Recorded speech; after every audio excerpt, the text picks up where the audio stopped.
We will get this budget hearing started. This is the budget hearing for the Bureau of Accounts. I'm Councilor Green, joined by Councilor Hogan, Councilor Allen, and Councilor Schultz. You're welcome to fill in here if that's uncomfortable. I'm just used to being cozy with my friends. We'll turn it over to you guys. I believe this is Bureau of Financial Operations. Is that right? It should be Bureau of Accounts according to the schedule. Is it? No, my calendar. Could you confirm that? Are we? Is this Bureau of Financial Operations? Or Yep. Okay. Sorry, you're right. Bureau of Financial Operations. Okay. All right. So we're on page 112 here. Bureau of Financial Operations. So, we kind of talk about this every year, but where the Bureau of Financial Operations came from. This is the newest of the 4 bureaus in the finance department, and it started, it seems like every year I say 5 years ago. Probably have to change that now. 7 or 8 years ago, when the administration had the idea to start centralizing the accounts payable function. Historically, each department had its own financial operations, and thought it was a good idea to centralize that, to have central oversight, have all of the expertise, and streamline the operations. So we've continued that over the years. Bureau of Financial Operations now is the central financial operating function for all of the departments, and in that role we oversee payroll, accounts payable, manage the grants and capital projects, and manage or oversee the financial systems, accounting system, and all other systems. And I apologize, I think I jumped right in without introducing myself. Brad O'Connor, Commissioner of Finance. Mike Enzer, First Deputy Commissioner of Finance.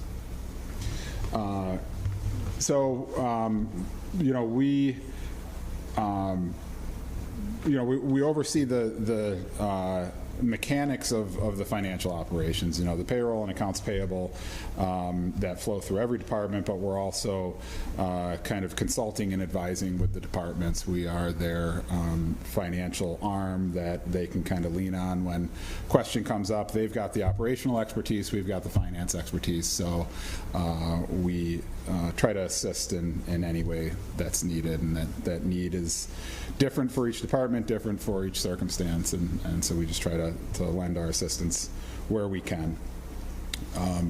Any questions on what financial operations does? All right, so we'll take a look at the personal service details. So we are budgeting a head count in 2024 of 22 compared to 14 in 23. That 8-person head count, it actually isn't an increase. It is a transfer from the Bureau of Accounts. So you'll see a related decrease in 8 on the Bureau of Accounts.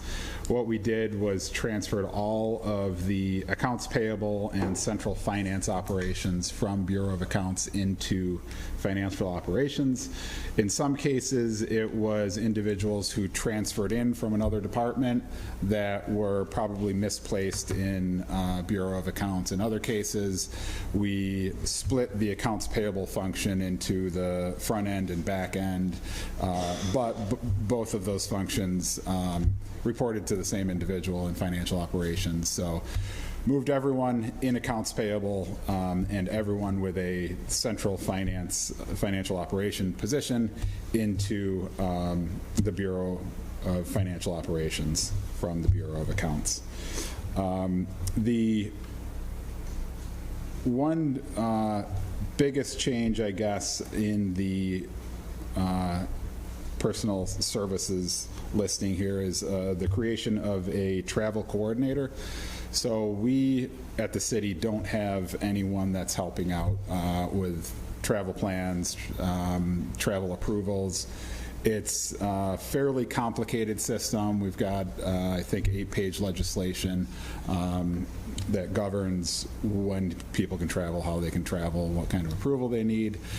The police department has someone who's doing that on a part-time basis for the police department. It's actually a finance employee.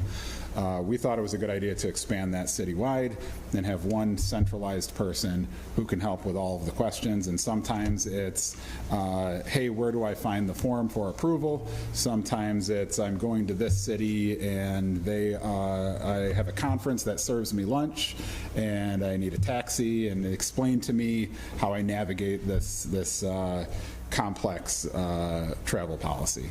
So that is a new position that's being created. It's not an added headcount. We've moved some of the functions around to be able to free up half of that individual's time to be able to focus on citywide travel coordination. How does all the staffing movement affect vacancies? Have you been able to eliminate some positions that you had posted that you don't need now that there's restructuring? We haven't yet, and I think a lot of that's going to come when we update our systems. So a lot of these positions, we are moving the reporting, finding some efficiencies. There's a backlog of work that needs to be done, so when we do find some efficiencies, we immediately backfill it. So we haven't been able to free up any vacancies. I think a lot of that's going to come when we build out some new systems, specifically the payroll software, which, as you know, we've got a 40-year-old payroll software, and we're looking into updating that. Another question kind of came to mind today when we were talking downtown committee and the impact that working from home has had on our economy down here, our farmers market. So I know last year you said that some of your employees were working from home. So what does that look like now? Has that changed, or? There are still some people working from home. It's on a need basis. You know, last year there were more people working from home for more time.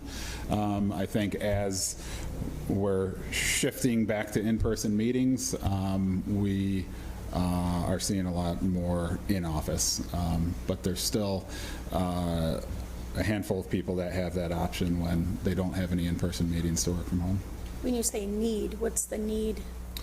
The need to be in the office, or to be. Oh, so that's what I meant, need was need to be in the office versus, Right. okay. Because I know we're not living in a pandemic anymore according to the feds, right? So Right. Why not return to business as usual? We've found that people can be a lot more productive when they're not in the office. How would you know that, Brad? We can measure the records in our accounting system, so number of transactions processed. We can dig into those reports and see how productive somebody is in the office versus out of the office. We didn't see a decline when we went out of the office, and in some cases we saw an increase. A lot of the work is, in all of the finance departments, is heads down processing paperwork. Some people are more comfortable doing that without distractions in the office, and never had a problem with someone who wasn't productive in the office. I was, just a comment, I know some of your people have to work here. Mm-hmm. The people, and it's usually the lower paid employees have to work with their faces towards the public. And I just wondered about the morale of knowing that a lot of the back office people are, home working. I haven't heard any issues. I think the front-facing people that are required to be in the office are all CPC employees. And I haven't heard any complaints from them that there are people in the Bureau of Accounts or financial operations that have the ability to work from home. No, I wasn't advocating for them to work from home. I was just saying it's got to be like a little bit of a issue, I think. Yeah, I haven't heard any issues. How will that impact, or will it not, when we move over to the new Park Place, or is everybody located here in this building? Everybody's going to stay here. Okay, so we have empty offices or desks or? Currently? We do not currently have any. We have, I think, one empty desk. We're actually going to run out of space pretty quickly. And we're loaning a couple of seats to the law department. Yeah, I think, so we've got one empty desk plus 2 that are on loan to the law department. I think we've got to take one of those back pretty soon, hopefully. Fingers crossed. Commissioner, on the grants, capital projects and grants, so that is all centralized? I mean, as far as especially capital projects are financed through grants, that's all centralized through you? The financial reporting is centralized through us. So financial reporting and review. Depending on the grant, some of them are initiated in Janet Burke's office, some are initiated in engineering, some are initiated in NBD, SPD. So the management of the grant and the application, that happens somewhere else, but we are tracking the finances. So what money goes out to who and what money comes in? Yeah. And what's reimbursable to? I mean, some of these, like, I'm thinking about, like, we're going to take care of the SDC. We're going to have to come out with money and then the state's going to reimburse us. That would be a situation where... Yeah, it's not something that we're reading every grant and interpreting every expense, but we are consulting on things like that. The operating department and the grant manager within the operating department will, present us with questions about what is and isn't reimbursable that we'll interpret. See, I think the concern we've voiced before, and I think with MBD, is that, there's so many people out there writing grants, and then we really don't have an overall handle on a lot of what's happening. I'm thinking about the ARPA money, for instance. Are you going to follow the ARPA money, what money went out to what groups? Yeah, we're tracking all of that. Okay. Financial, just numbers, not the actual, obviously, work that's being done with the money. Right. So we know where they spent the money, when they spent it, how much has been reimbursed. We don't know how many houses they've built, if they're in the right district, things like that. Nor you don't know, obviously, what if they're meeting the criteria that they got the grant, the reasons they got the grant. Right. That's not something that we are actively looking for. In some cases, you're not auditing them like these nonprofits that got the money at all. No. Okay.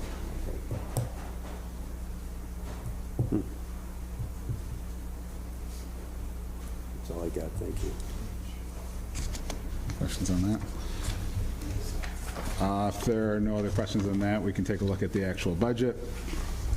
So salaries, you'll see a large increase from, really over the last 3 years. That's moving positions into financial operations.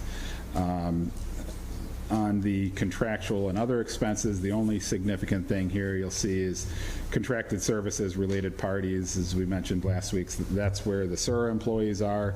We are down from 2 employees to 1, and this year the budget department moved benefits out of the department budgets into the special object accounts. So that's going to account for the remainder of the difference in that line. Where's the outsourcing for the audit help? That's in a special object account. Is it on the ARPA project? For the Bonadillo audit? Mm-hmm. Yeah, that. Well, no, FUST, Charles. Yes, so that is either on ARPA for the ARPA-related piece, or it is... ARPA. No. Special objects, you know what account? Fiscal services? Probably fiscal services. So that is account 593260.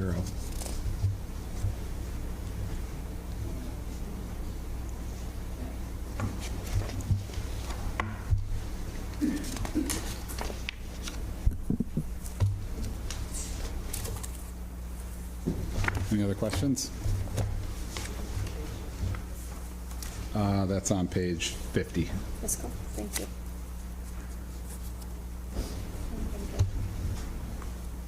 Anything else? There's just not one, would you say, person outside of Jen. Jen tipped, you work with her on the ARPA money. I'm just a little concerned that, I'd love to be able to tell the federal people when they come in that this, where every dollar went from that. Would that be something the finance would do in conjunction with Jen, or how would that work? Yeah, I mean, we've got all of that information. So we can prepare the information. The information is only as good as the narrative that goes along with it. You know, there's very few people that'd be able to take that information, and you know, it's a 1,000-line spreadsheet and be able to figure out what it means. So Jen Tiff and her team, you know, Michael Collins and his team at NBD, they're the ones that would be able to interpret that and be able to explain what it means. Money allocated, money dispersed, and all that stuff. Yeah. Okay.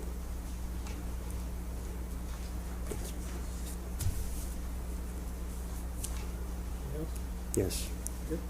Anyone else? Okay, all right. Thank you.